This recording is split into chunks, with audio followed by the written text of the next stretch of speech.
Hi guys, welcome back to the channel. So today we're installing a Milltek turbo back exhaust system on this M4 and also some stage 2 ECU software as well.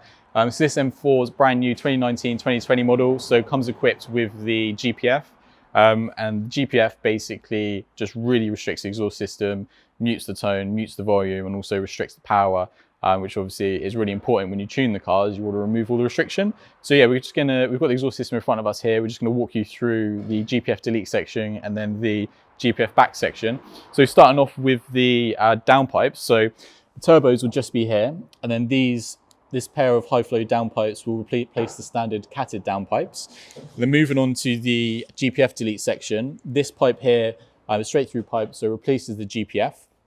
And then moving on to the GPF back section, you've got the center silencer here. So this replaces the restrictive factory silencer.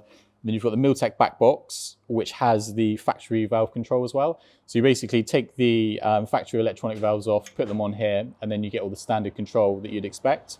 And then also you've got the Milltek Sport tips as well. So these come in various different options, like polished, black, and also carbon fiber. So this customer went for the carbon fiber, and that's going to look pretty cool on the back of this car. So we're going to get it fitted. We're going to do some before videos to show you what the sound is like with the standard exhaust system on a GPF car, and then once the Milltek is fitted as well, and then show you some before and after dynos when we do the stage 2 software.